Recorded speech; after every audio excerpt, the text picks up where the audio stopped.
Grace and peace. I'm Brian Moser, the Baptist Campus Minister at Drexel University, and this is Peace and Power Christian Fellowship, the peace of Jesus Christ to change your life, and the power of the Holy Spirit to change the world. And we are continuing on our series with beautiful theology, looking at the truths of God through the lens of poetry, which is a study in the Psalms.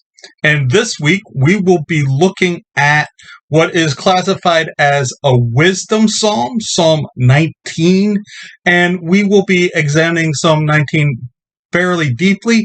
But before we do that, I want to kind of give a couple ideas about what a wisdom psalm is. How does wisdom engage in the Psalms? We all kind of probably understand that Proverbs is the quintessential wisdom book of the Old Testament, with Ecclesiastes being a wisdom book as well.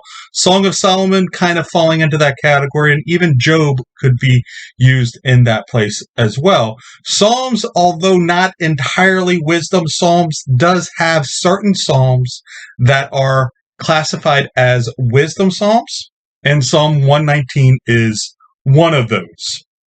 Ken Boa describes wisdom psalms this way. The wisdom psalms are a group of psalms that teach us to cultivate a long-term mindset, fixing our hearts and our minds on what is truly ultimate rather than living for short-term gains. Very often, this perspective involves a contrast between the way of the wicked and the way of the righteous. We have already seen a wisdom psalm in the first week, which was Psalm 1. Psalm 1 is categorized as a wisdom psalm. Psalm 19 takes Psalm 1 and expands on several of the ideas, especially in Psalm 1 through 3. Now, we're studying Psalm 19, and get excited about this. Be very excited about Psalm 19. C.S. Lewis, who many of us know as a theologian, he was an amateur theologian.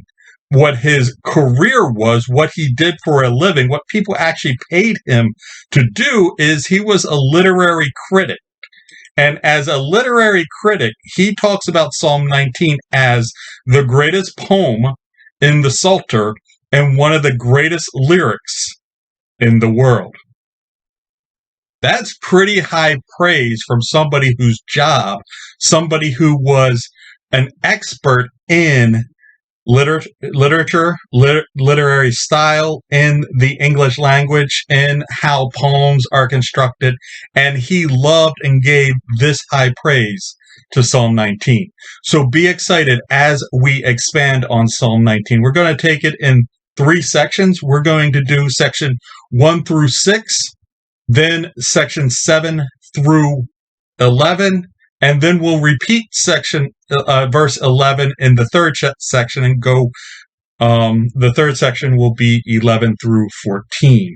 And we'll look at, the first one is the heavens declare, Psalm 19, 1 through 6. And then the commandments radiate, Psalms 7 through 11. And then the meditations of my heart, Psalm 19, 11 through 14. So those are the videos, how we'll divide it up this week, and look forward to those as we move through this lesson. As always, there's 3 ways to join this conversation. Check out the calendar at Peace and Power at drexel.wordpress.com/calendar. But that will show you that in-person Sunday nights at 5 p.m. Eastern Standard Time in the JEMIC. And that will be the only way to engage in this particular conversation on Psalm 19 as of now. The live Monday nights, although that's typical, and that will restart on Monday the 11th, we will be engaging Psalm 8 on Monday the 11th. Monday the 4th, because of the holiday, there will be no live version of that. And then there are these weekly wrap-ups on YouTube and or WordPress. So look forward to having this conversation with you, and you can engage in some of this content on social media, Instagram, TikTok, Twitter, Facebook, LinkedIn, WordPress, YouTube. Those links are in the description below. I would love to hear from you on those social media apps as well. Look forward to the conversation with you. Talk to you soon.